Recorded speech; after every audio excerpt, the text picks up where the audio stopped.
Hello and welcome to a new episode of Vedic Spirituality. I'm your host, Madan Gopaldas, and let's go straight into the topic. Today's topic is the law of attraction in the viewpoint of Vedic philosophy. So, to come to this topic, I have to first explain about the basics of Vedic philosophy or cosmology or understanding of life, Vedic understanding of life. So, in the Bhagavad-gita, we learn, actually I will put the exact Sanskrit verse with its translation in the description below, so you can check it. But there we learn that this universe is a manifestation of two different types of energy. One is the material energy, which consists of 8 elements. And these elements are divided into 2 categories. One is the gross and one is subtle. And then the second energy, which is a superior energy, and that is the spiritual energy. That means the spiritual spark which has consciousness.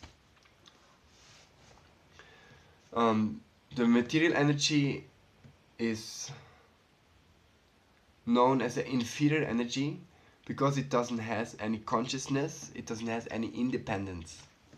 The material energy can never work on its own.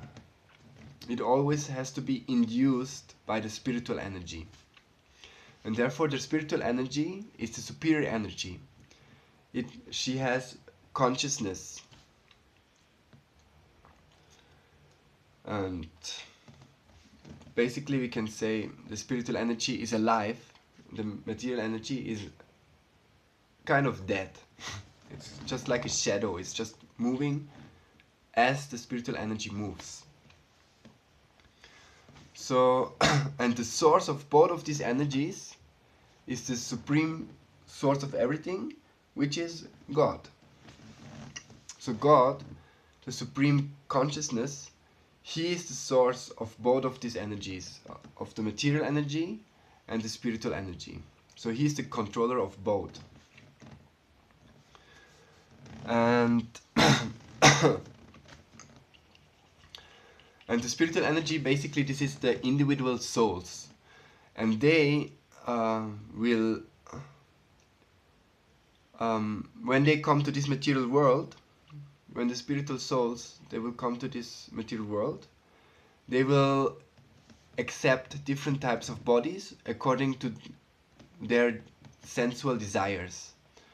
So if one sinks very low in the material world, he will get a material body that can express consciousness in a very limited way.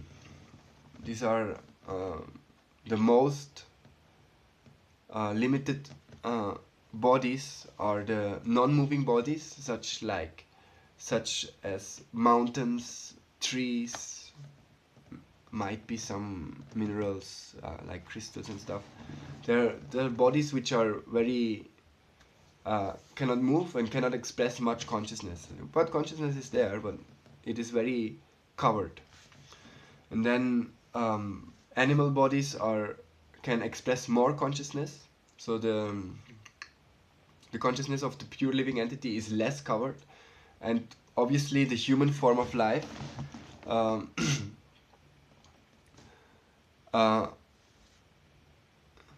the consciousness can be expressed even more. So the living entities by nature, actually we can say they have their constitutional position. This is the word, the English word to be used. Their constitutional position is actually to express love, That is the dharma. Dharma is the Sanskrit word which means it is a quality that cannot be taken away from the thing. It is like water is always liquid. The dharma of water is to be liquid. So the dharma means it's the constitutional duty, or it's just the constitutional nature of something. So the constitutional nature of the soul is expression of love. And in its pure state, this love will always go back to the source, means to God. So in a pure stage, the soul has a pure love expression towards God. But if the souls, due to some reasons, this is a topic for a whole another video, and it's also not an easy topic. If the living entities, they're coming to this world and they incarnate in the material world, this love is getting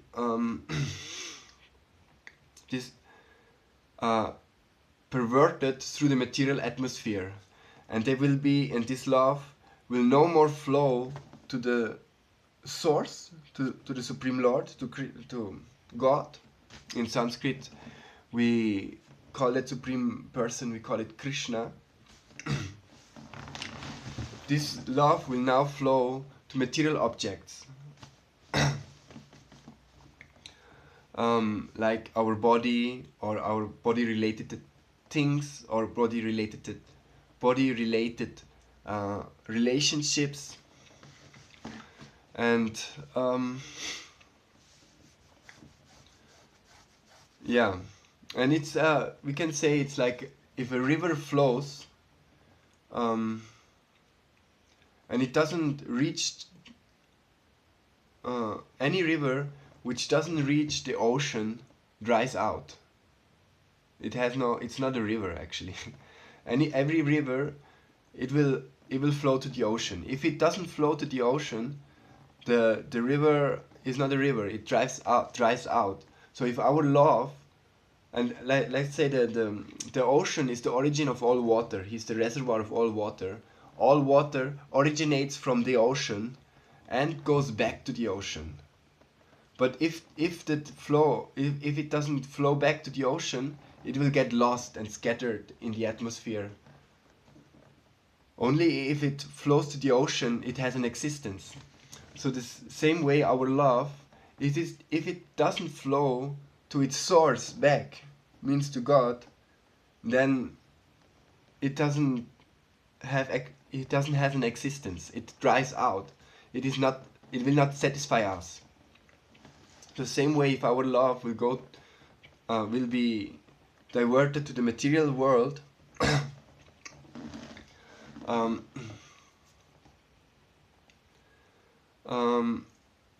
we will not get a satisfaction, because actually this love is meant for the source. But this is a very deep topic, a very broad topic, and about this it can be talked about this for weeks and months actually. It's a very long and deep topic. But now it's just a basic. There is one very nice Sanskrit expression I very like, which illustrates this very beautifully. It is called Bahir Mukha Dosha. Mukha means face, and Bahir means outside, and Dosha means defect. So the living entities in this world, they have a Bahir Mukha Dosha. They have the defect that they turn their face away from God. that is the state of the conditioned state of the living beings incarnated in this world. So this is just the basic. This universe was actually created. The material energy was created for especially those living entities who have the desire to go away from God, and they have the desire to enjoy independently from God. they want to, for those living entities who had a desire to cut this stream of love which should go to God, and they want to keep this for themselves. So for these living entities, this is of course we all of us who are, because we all are incarnated in this world. For us, this material facilities is given so we can fulfill this desire, and we can live this dream of independence. So by nature, we are not an independent living entity. We always need the support from the source. We are an energy. The living entities are an energy. They are not an energetic. Therefore, the energy always needs to be connected to the source. Otherwise, there is no existence. This is like a light bulb. Unless the current flows inside the light bulb and flows back to the source, to the powerhouse, there is no light. If there is a cut, then the light is gone and the light bulb has no life. Because the light is an energy, it is not an energetic. The energetic is the powerhouse. So similarly, at all times, we are always still maintained. At all times, we are always maintained by the source. So when we incarnate in this world, with us, in our heart, we are always accompanied by this supreme, the source, in the form of the super soul. The Sanskrit word for the super soul is Paramatma. The Param means the supreme, Atman, soul. Atman means the self, Paramatma means the supreme self, means this supreme, the supreme Lord, the supreme consciousness, the source of everything, the energetic, who manifests the different energies. He he expands himself, because like a yogi has power to expand himself. He's here and at the same time there, but the supreme God, he's the supreme yogi, so he can multiply himself unlimited times. So in another form, he sits with each and every living entity in the heart, and he always listens to him, what he would like to have. There's a very beautiful this is very beautifully illustrated in a Sanskrit verse. I will put it in the description. That verse describes that it is like a tree where two birds are sitting. And one bird, he's just observing. The other bird, he is enjoying the fruits of the trees. And sometimes the fruits are sweet, and then the bird thinks, oh, I'm so lucky, I have a sweet fruit. And sometimes the bird gets a sour fruit, and he thinks, oh, life is horrible. But the other bird, he always only sits and he only observes. So this is the position of the super soul, the Paramatma, who sits with us. He is not affected by this whole freak show of reality. But we are so much absorbed and so much moved by everything that happens. So we are the bird who enjoys the fruits, the sour and the sweet fruits. And it's also described that because the super soul is very, very, very close to us, closer than anything else, he, as somebody who is close to a flower can smell the smell of the flower, similarly the super soul always knows the desires of the soul.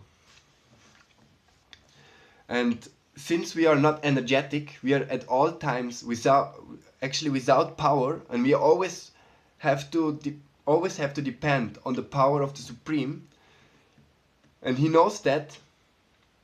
So then how can we enjoy this world? How can we do anything in this world? How can I move my arm? How can I achieve my dreams of driving a Ferrari? How can I achieve my dreams of running a successful business? How can I achieve my dreams of marrying a beautiful girl? How can I achieve my dreams of whatever somebody would want in this world? So therefore, the Paramatma is there.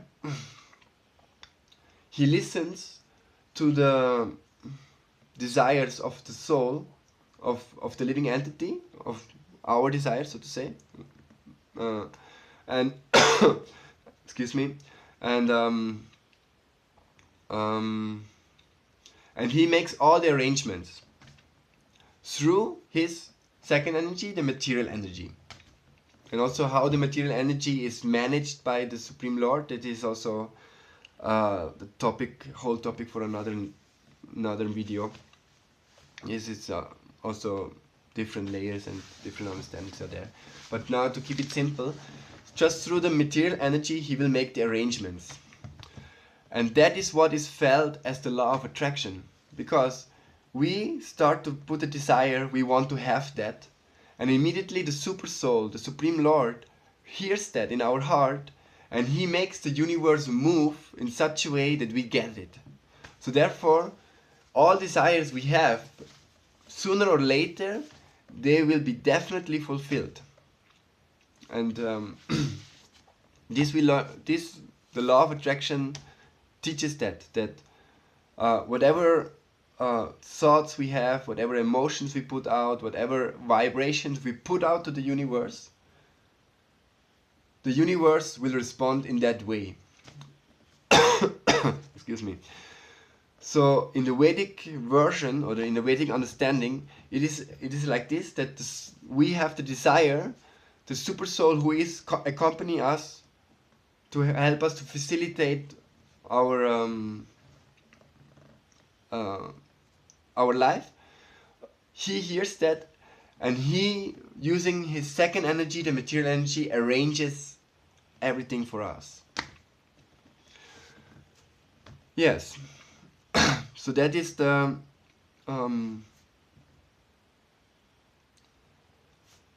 law of attraction in the light of Vedic philosophy. There is actually another part of this topic. Eventually tomorrow or any day later I can continue on that. So, but for today I think this is enough. It's already 18 minutes.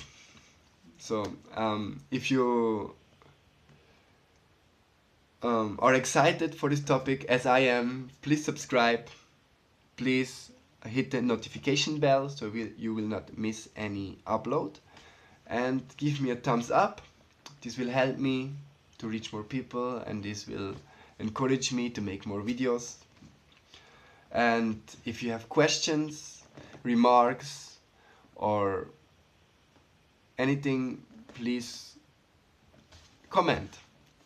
Excuse me. See you. Hare Krishna.